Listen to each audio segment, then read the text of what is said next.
Hello, Namaste, Adab and Sat Sri Akal. I am Sheetal Acharya and welcome to another episode of Indian Tech Icon Spotlight, where every tech journey becomes a legacy. From IT advisory to global delivery across continents, his trusted leadership transforms complexity into clarity and performance into impact. Join us today in welcoming Mr. Arindam Chakrabarti, who is a dynamic leader in tech. Hi Arindam, welcome to our show and we are really glad to have you with us today. Thank you very much. Thank you for having me. So let's start Arindam from, let's rewind a bit and start from your career journey, from your first role to where you are currently and how that has, that professional journey has arced your overall leadership. Thanks. Well, it started a long time back. So initially, I was not in IT when I started my career. I actually started my career in steel. In India, I used to work for a company that used to manufacture steel wires, cables, and ropes. And it so happened that that company decided to implement an ERP solution, which I'm talking about 96, 97 at that point in time was you would term that kind of a company as an early adopter of IT. And I was, from the company side, I was the integrator. So I was working with IBM, who was implementing that ERP at that time. And I was leading the implementation from a client side. So that was my introduction into ERP and into IT. And once that was done, that provided a segue in my career to come into IT. Mm-hmm. And after 10 years in that organization, I joined TCS as an ERP consultant. Mm-hmm. And then as it happens in the IT services industry, there's a career progression, you move on to program management. And then I was moved very quickly to service delivery management and then to client relationship management. So that transition happened quite quickly within a span of 5 years of starting, and then became a long journey in client relationship and delivery, which I'm still doing today. But in different roles. So that's pretty much what my journey was. I spent about 17 years in TCS before joining ISM, which is a Kyndryl company. It used to be IBM earlier. Now in 21, IBM split. Mm-hmm. And the managed services organization became Kyndryl. So ISM used to be a fully owned subsidiary of IBM, but now it is a fully owned subsidiary of Kyndryl. Yeah, that's a wonderful journey starting from steel and now making an impact in tech world. That's really amazing, Arindam. Now let's talk about your current role. Like what are your current roles and responsibilities and how a usual day looks like to you, accepting new challenges and solving problems? So right now, my position is as a VP of Infrastructure and Operations and also member of the executive leadership team. I have fiduciary duties and responsibilities towards the company, as well as I'm responsible for, supporting the growth of the company. And how do I do that? My responsibility is to define and implement strategic initiatives for technology, not only to support our customers, but also for our own business needs and increasing demands of capacity. There is a significant amount of service delivery oversight that is required from my side. So I need to ensure that we maintain a high standard of service to our customers, ensuring that our customers are happy, but also ensuring that we do it profitably. Then compliance. So from an organizational perspective, we have to ensure that we are compliant with internal as well as external compliance requirements. Mm-hmm. And then to make sure that we hire and retain the right talent, as well as, have a very comprehensive skill development plan in place so that we are ready for the future needs of the market. And then there's a bit of vendor management, managing vendor relationships, negotiating contracts, and to make sure that we have the best support for our technology platforms. That, in a nutshell, is what I do. What I think the second part of your question is what a typical day looks like.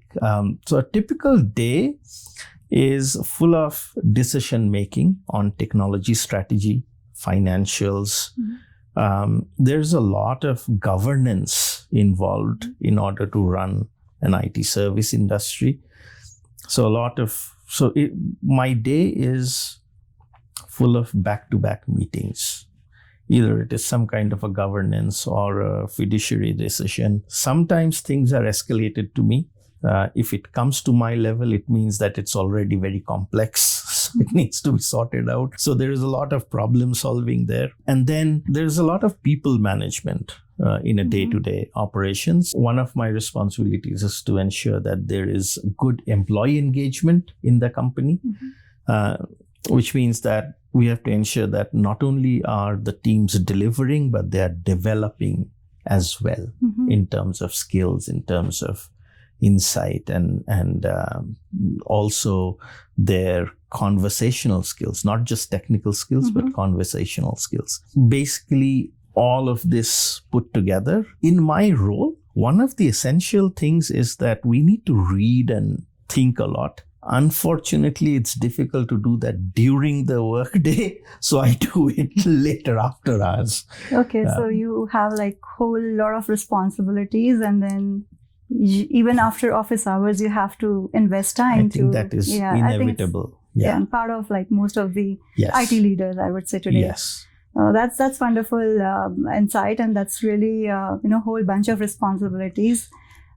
Arindam, you talked about decision making, you talked about people management. So let's come to the decision making first. Like out of the competing priorities, how do you or what's your decision making framework? How do you go about it as a leader? When I have to make decision on something, my primary focus, and I would say the majority of the focus, is what are we trying to achieve? And is that sustainable long term? It's not that we don't take short-term decisions, we do. But it is very rare that we take a short-term decision in itself and stop there and not do anything further. If we have to take a short-term decision, we will always set rolling a long-term plan at the same time. But from a framework perspective, I have very simple rules about decision making. What is it that we are trying to do? Let us explore what needs to be done in order to achieve that. And then when we have all the ideas on the table, then we look at feasibility and practicability. And also, when I say feasibility, it also includes financial feasibility. But at the core is what is best for the company and its employees. The only other thing, if I were to put it in a framework, is a thumb rule that not making the decision is a no-go. You cannot not make a decision. You have to make a decision. You make 10 decisions in a day. Maybe 7 of them will be good, 3 of them will be not so good, but that should not deter leaders from procrastinating decision making. Definitely.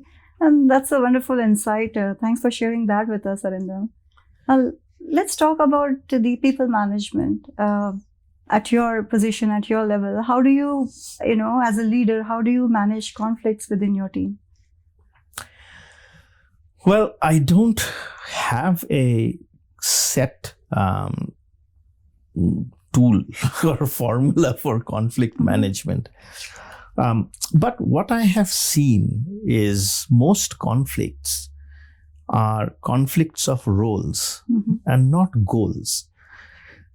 So the goals are the same. The conflict is of a role. So because the goals are same, it makes a little bit easier to manage that conflict, because end of the day, the conflicting parties have the same goals. It's just either one does not like the approach of the other, or there are some fundamental differences on how or what or where and when. Once we are able to set certain expectations that, hey, we're going to meet somewhere in the middle. You may not have everything that you want, and you also may not have everything. Then it becomes easier. Then if you get a conversation going and both parties see the common grounds, it helps a lot in conflict resolution. My focus is to draw them away from the differences, closer to the commonalities. And then it becomes more amenable. Yeah, I mean, I love the way you explain that the conflict is about the role and not the goal. That's beautifully explained. Most often. If the conflict is of a goal, then we have a completely different problem. So yeah, I mean, that's a wonderful way of explaining. Now, Arindam, let's talk about, you have been to different geographies. You have been to Asia, UK, US, in Canada now. How do you see your role as a leader evolving over all these years based on the experiences that you gained from all these different geographies? Interesting. I think it has given me a lot of subtle advantages. So working in different geographies has helped me to learn how to do business with different cultures. What it essentially means is it has given me insights into not only the differences in behavior and approach and culture, but also a striking similarity in what they want to achieve. Like, it's similar to the previous question, right? Everybody wants to achieve more or less the same things, but their approach is different. They use a different lingo. They have different buying behavior. Some of them are risk averse. Some of them are more, amenable to taking risks. So it has given me an insight into how different geographies behave and work, and the striking similarity in their goals. What it has also done is it has helped me bridge cultural gaps in communications. Because I know how they communicate, different geographies communicate.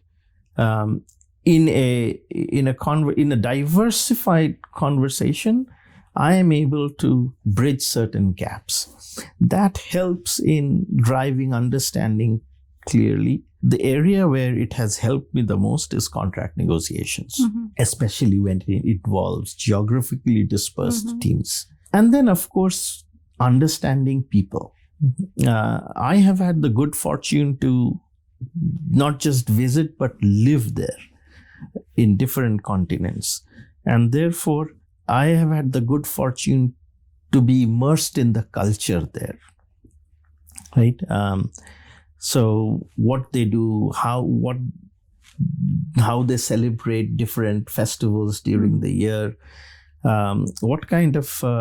what matters to them from a cultural perspective. So there are so many diverse practices in every culture.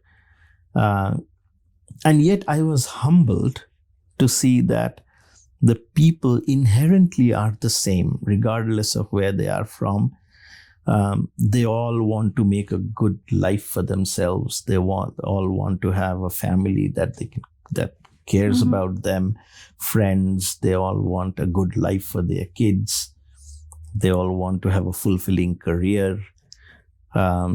It's strikingly similar across the board. So that is what actually humbled me and expanded my horizon. Actually, it gave me the ability to bring a geographically diverse group together and drive them towards the same goals.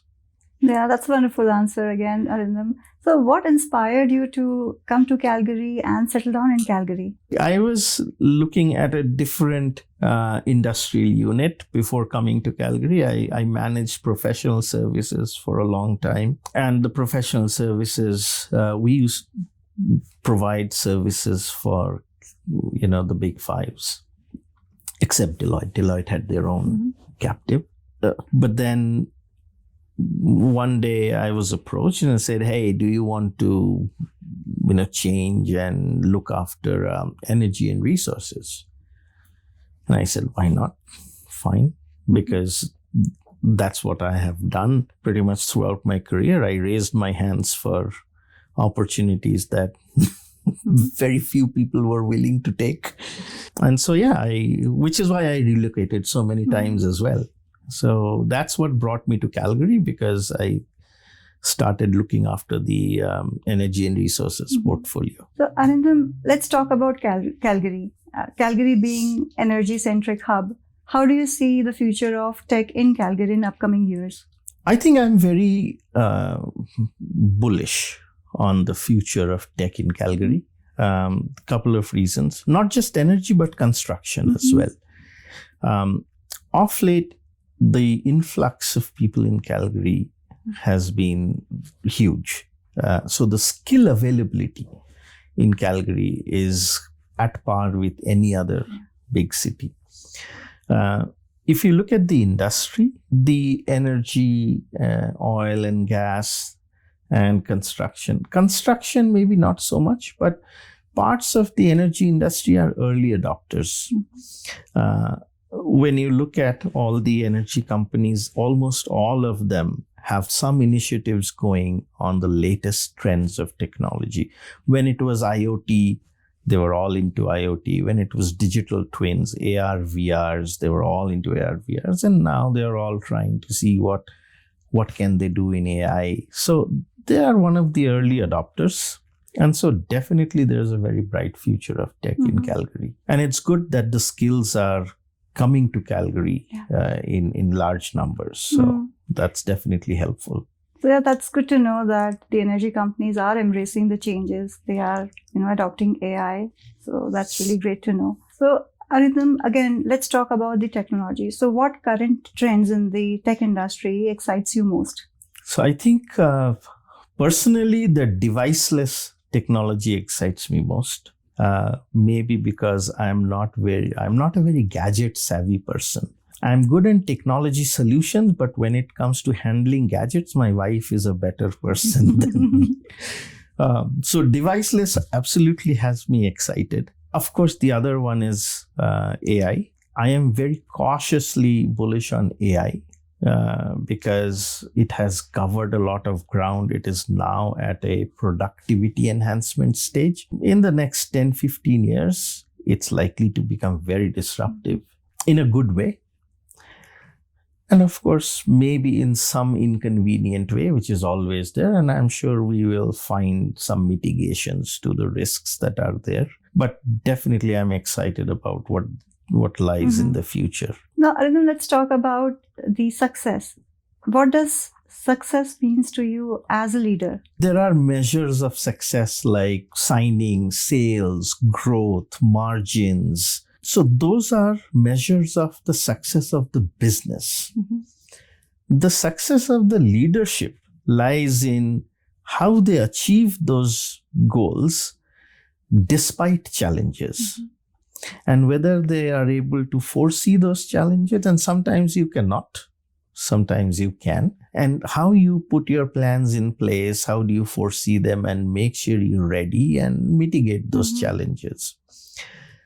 Sometimes you're able to achieve those goals, sometimes you fall a little short of those goals. But regardless of that, the success of the leaders is how they fight challenges. It's not so much as how much you achieve, but how you overcome the challenges. For a person who is also a people leader, people's person, right? There are leaders who are not so much of a people's person, and then there are people who are more of a people person. I think the success of leaders who are people leaders depends upon how many lives they have been able to impact positively. At the end of the day, so if I look at myself, when I look at 10 or 15 years of my career, I have customers, colleagues, friends, acquaintances who still message me. I have people who worked for me or with me at some point in time who come and tell me that, hey, you really made a difference in my career growth. I really followed you and it helped a lot. Mm-hmm. It gives me a lot of satisfaction. Right, a sense of fulfillment. Yes, right? Yes. And so that is also what leaders should strive to achieve, as to how they develop the people along the way and make sure that they have a positive impact in their lives. Definitely. And these are like some qualities. And again, managing people and empowering them, these are the qualities of a true leader. Other than these qualities, if I ask you, what are 3 more qualities which you would say a leader should have? Well, one of the very essential qualities of a leader is to have good communication skills. Because that's the only way how you can, share your ideas and vision. And you have to be able to communicate both internally and externally and across the rungs of the organization, from top to the bottom. So you have to be able to adapt your communication so that it is understood by all. I think leaders should be thoughtful and empathetic, because it is empathetic not only towards our customers, but also towards our employees. It is only then that we can arrive at a solution that works for both. Because if it works for just one and not for the other, then it's not sustainable. Third thing I would tell you is leaders cannot be risk averse. The very term leadership means that you have to have some risk appetite. Otherwise, I'm a manager. If I have no risk appetite, then I'm better off as a manager. And so leaders have to have a risk appetite. Of course, the risks have to be calculated. You need to know you need to be confident about how you're going to mitigate those risks and have plans. But that's the one thing that I personally feel all leaders should have is the ability to take risks. Yeah, and I would say these are all like strong combinations for any leader to have as a true leader. And then let's talk about giving back to the community. Are you involved in any community services or mentorship which you would like to share?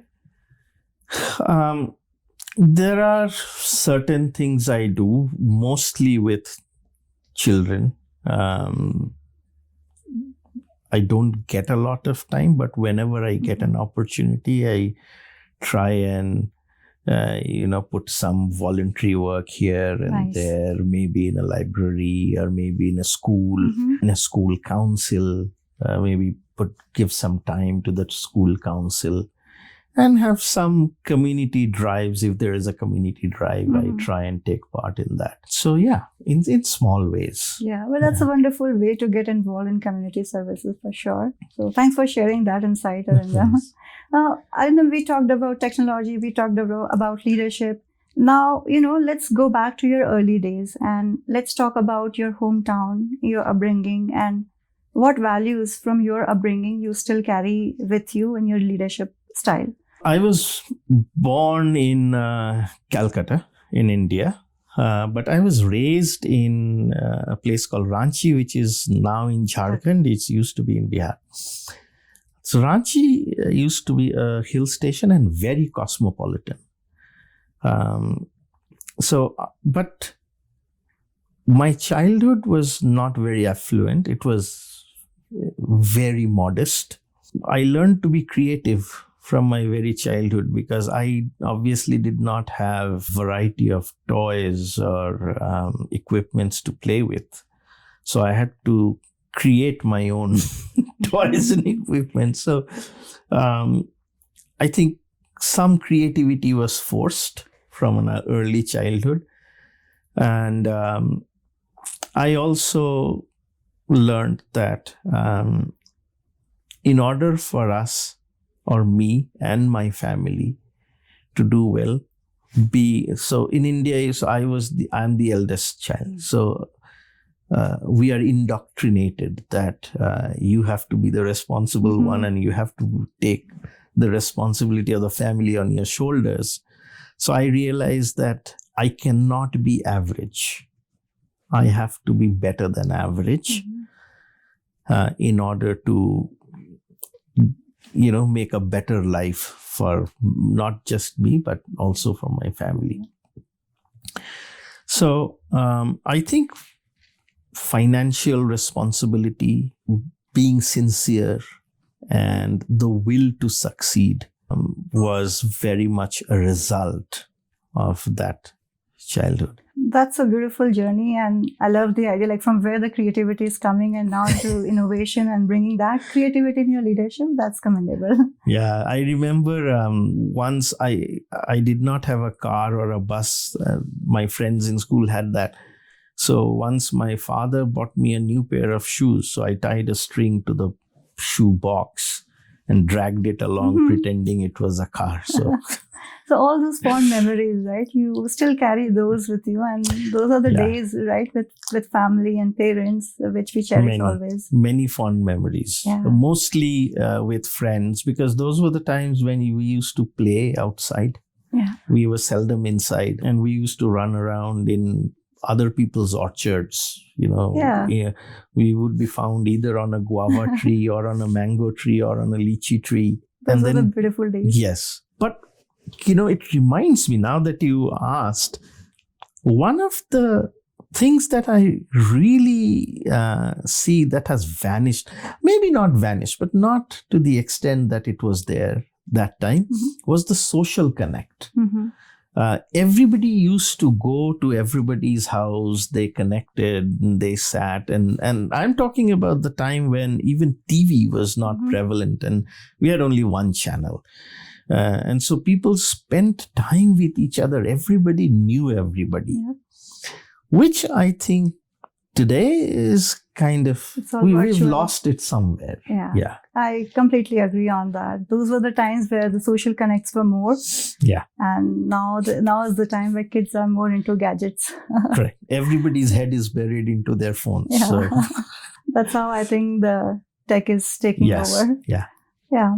I don't know, let's also talk about your college days, from where you did your education, and what kind of student you were during that time. I was a naughty student, actually. But speaking of college days, I had a very peculiar routine during my college time, because my father retired when I was 17 and a half, 18. So suddenly I found myself in the role of the bread earner. And so not only I had to provide for food for the family, I had also to pay for my education, my brother's education, who was in a school at that time. And he was 7 years younger to me. And also my passion was cricket. So I was playing cricket. I had a peculiar routine juggling all of this. So I would get up early in the morning at about 5:30, and then brush and get ready and put my kit back on my back. And I would run to the ground, jog to the ground, and then practice for a couple of hours, come home, have breakfast, shower, go to college, come back from college, and then have something to eat, and then pick up my bicycle, and then I would go from house to house giving kids tuitions. Wow. And it is through these tuitions that I had to support my family. And then I would finish tuitions at about, say, 8, sometimes 9 at night, come back home, have dinner, and then study. Maybe hit the sack at around 11 or 12, and then get up in the morning and do that all over again. The disciplined routine. Yes. So I did not have a lot of time for girls at that time in college. Yeah, I think that's something which, Yeah. during college everyone would love to have. But given, I think, the responsibilities came to you at very early age, you might not have So time. I did not get an opportunity to indulge. I think what it did was cultivated a sense of discipline, which has helped me a lot throughout my career. And that rigor has probably helped in shaping who I am. Oh, that's a beautiful journey. And let's talk about, coming to your current family. You had no time during that time for girls. Now let's relate that with your current family, about, with your wife. Yeah. When did you first meet her? Was it a love marriage or it was an arranged marriage? So I met her in India, and she would attest to my extremely poor dating skills. So it so happened that there's a place in India, northeast of India, called Shillong. Yeah. It's a very beautiful place in the state of Meghalaya. So I was visiting Shillong, and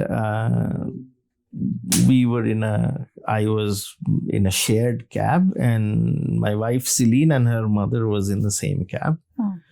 And so we started talking. I ended up getting invited to her place for dinner, and then we exchanged numbers, and then we casually chatted for a while. I can't put my finger on when exactly it happened.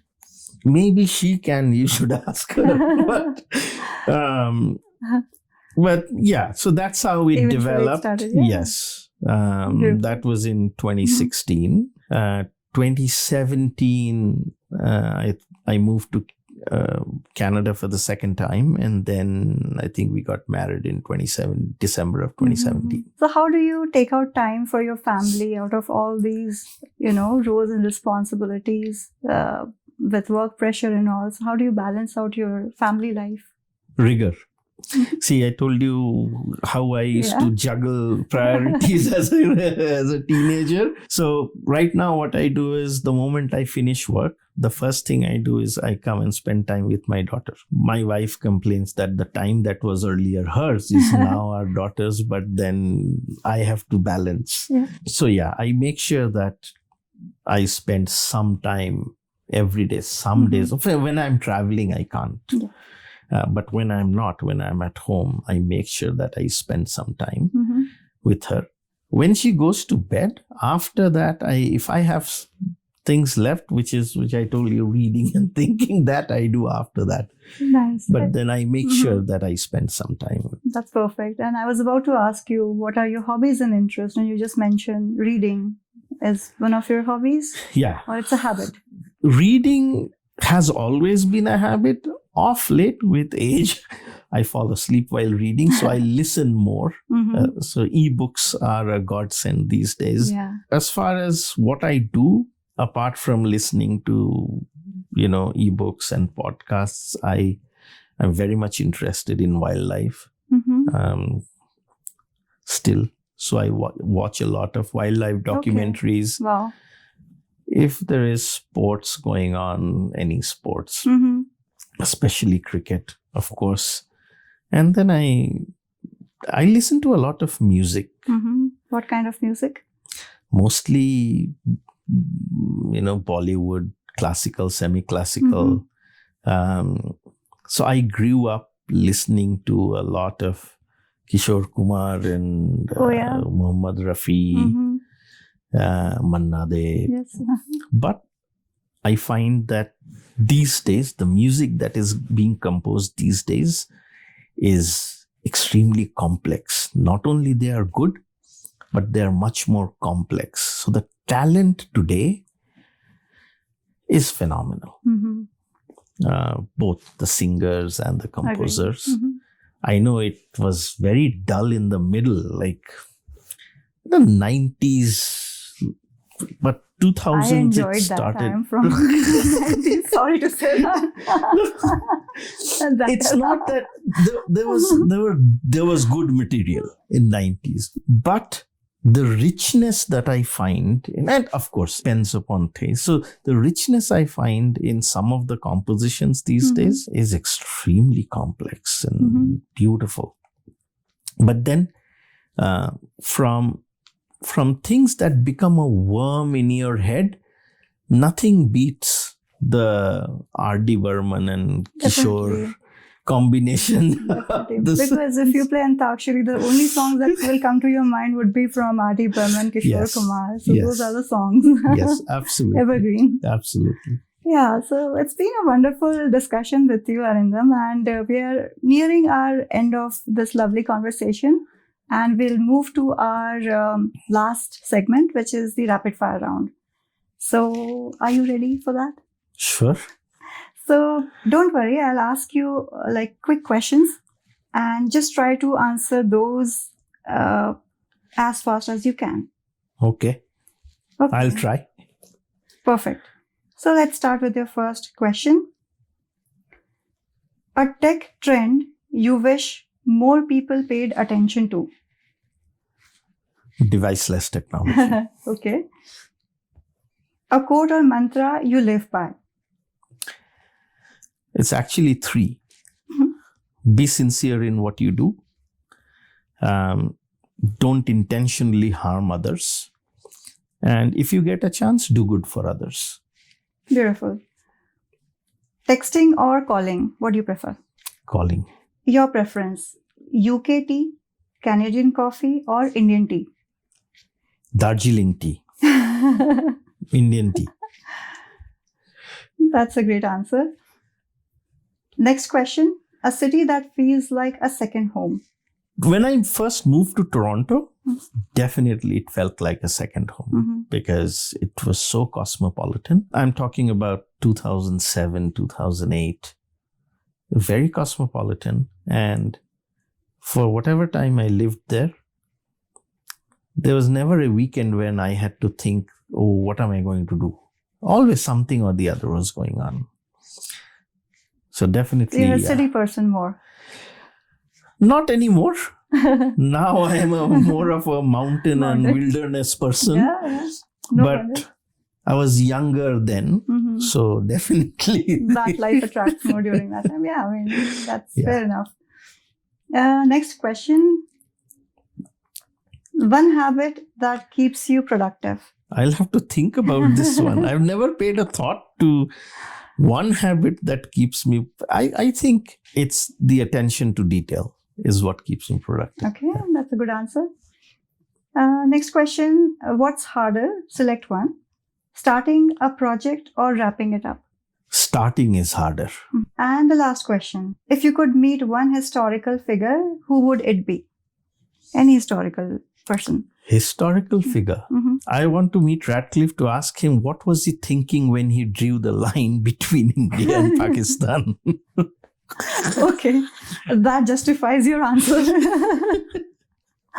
Wow, you really played well, Arindam, and thank you for being on the show. Thank you so much for taking out time for us, and it was really wonderful chatting with you.